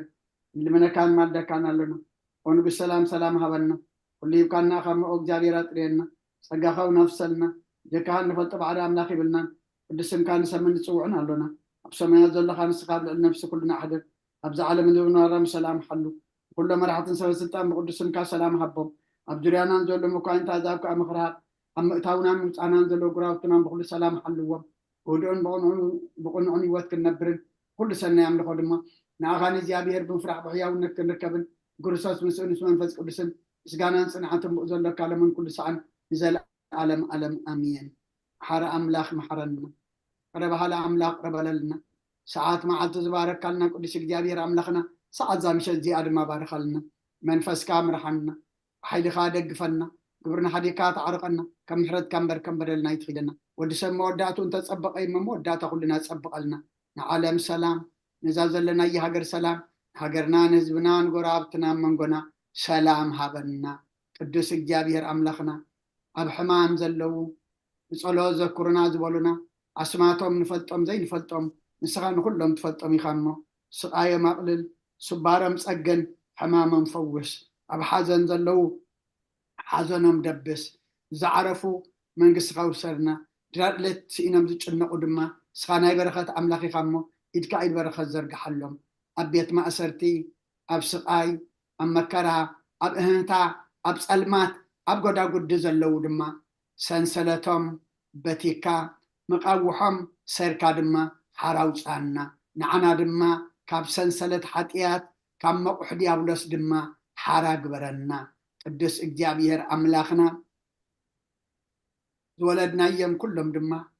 باريكا قديش كانت كاجر كعبيلنا نعخا زخون قبرلنا نعخا زي كون أي تهابلنا ولد كل يحق سلنا زرع قدك أنا قربلنا زتقف لسلنا تجاجيهم زودوا إجابير أملاخنا نبتقنا مجدي حيل حبكا أتنسيخا ملسلنا أو وفرز اللود حن يتولنا أما قشا زلود ما دحن ملسلنا إذا سواء إذا صم زد ما أملاخنا سخات ريو سخات قبلو صمن صلتن سواء قبرلنا بمنفذ زعبينا ودلنا زمل تعززنا يوزفت صم محارم خان كادما تذكرمو أبتقودنا محرتكا إنه قعزلو صمن صلتن سواء قبرلنا ودتوسعينا خا برهانة تنسى خادم برهانة سلامة بصحنا كساح جمسانا زلخا تمسكن ترفيوتنا يتفلينا سلام عليكنا خان مسكنك سلام دم حضرنا بنادينا قدس رنجل مريم مالادنا بناي ملاختي ترادعنا بناي نبياتنا هورياتنا صادق أن سمايتاتنا صلوتا يتفلينا كم تنهوريات زمهار كايم أبسمايات تنبر أبونا نبلنا نسوع كالنا سمكا يقدس من قصغات مسا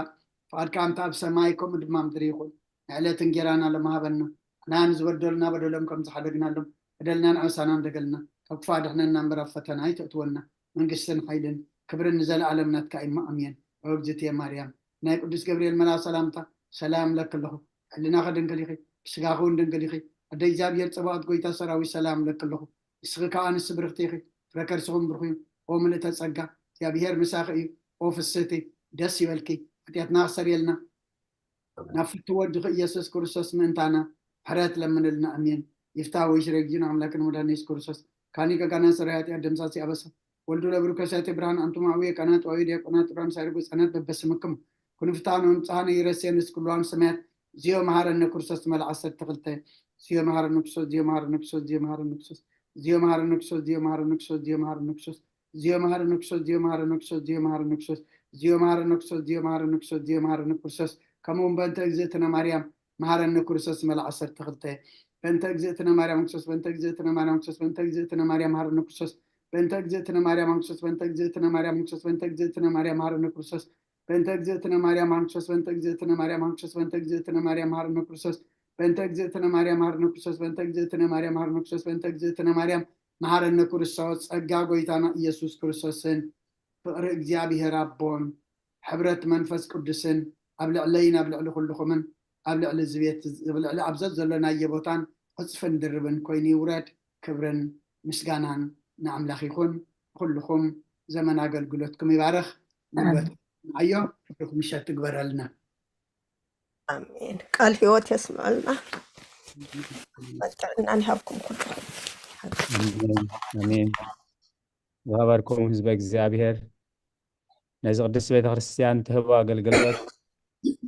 እዚኹምን ስራሕኩምን ብምውሃድ ብኣንቃድዎን ብጥባትን ክትሳተፍዎ ዘምሰኹም ትብሕቡእ ዝርኢ እግዚአብሔር ሴተ ጻድቃን ኣስበተ ህታን ይኽፈልኩም ትብል አጀሚሩ በሰላም ዘፈጸመና ልዑለ ባህሪ ፈጣሪና አምላከ ቅዱሳን ናይ ባህሪ ምስጋና ይብሳሐዮ ከምቲ ክሳብ ብሰዓት ዝብዳሓነ ሰላም ዓቂቡ በዚ ቅዱስ ጉባኤ ክንሳተፍ ቅዱስ ፍቃዱ ስለኾነልና ንዝመፅእ ግዜ ብዳሓነ ሰላም ጥዕና ዓቂቡ ብከምዚ ክንጋባእ ናይ እግዚአብሔር ቅዱስ ፍቃድ ይኹነልና ሰላም ለይቲ ነቶም መዓልትኩም ዝኾነ ከዓ ሰላም መዓልቲ ብሰላም ይራኽበና تسمعنا ليتي آمين كلنا قال هيوت يسمع لنا لوام ليتي آمين ربنا هيوت يسمع لنا سوري خارب بشكم قربتي مثلا سجم يلن حنت جم يلن قال هيوت يسمع لنا تبي لما ساعاتكم لويتكم عندهم شجر جاكم جيت لوطن نو تناي ساعة شدشتن ده مش شدشتن جميرو مالتي شوعات شدشتن فرعان قرب يركبان يرفع من باب لو مش شدشتا يجمروا هو مش شدشتا قلطيفة أنا جانا شدشتا فرعا وصيص قاعد مصر وديكم تصنيحكم من حتى يجمروا مالتي واني سلام يا بروح بوتاتنا مشيت كلكم دحان حضروا قال هو تسمع لنا قال هو تسمع لنا بوتاتنا كلكم آمين آمين ስለ أبتناي ዝነበረ قصلا دينا ኖ مرسل ኖ ኣቦይ መልስ الراي نقول لها أنا حبريتها تكون الناس أب كل مدباتنا ناي سولوس ناي ربع كم زلوا أي زلوا بتاعنا عرب جن توم دكنا شديشن فرقان سلزي جمرو توم حزام بزو مسؤول الدخاب تاسولت كساتو في منتي شو عادتن فرقان زنبرت ناي عربي شو منتن شديشن فرقان وديا شو منتن فرقان تودع اللام شديشن فرقان جميرة أبات رايمبر أبتن كالو ناي سومنا قلقلتنا زخنا مكيا لا يتجبرن مالك السها نتوم نولد دقوم حزام زمس ولد أب صلوتنا أبتقال زابير نخساته من أنت مالتي سلغالات وكذا هراي كسلا ስለ ዝነበረና ናይ ትምህርቲ ግዜ እግዚኣብሔር ዝተመስገነ ይኹን ቃለ ህይወት የስማዓልና ቦታትና ብሩክ آمين ለይ آمين آمين الوام ليت نقول لها امين لهيوت يسمع لنا دحان حضورو بروح ليتي آمين نقول لها على هو تسمع لنا سلام ليتي هنحضروا قاعد زيت تدرروا آمين آمين أدينا السبيل نقول لها سبوع وين مرة انطاطي سبوع مرة على هو تسمع لنا بمحارنيا انت يبلا مسلكم نسات رأي الفلت كام محارنيا كل عام تأميته دهنا دورو كله توديو طماتشو دورو يبلو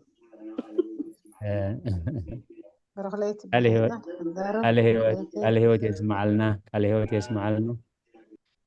قال هيوت يسمع لنا دحان حضروا آمين آمين نقول لها على هو تسمع لنا الوام ليتي بيت بونين حضروا آمين آمين نقول لها الوام ليتي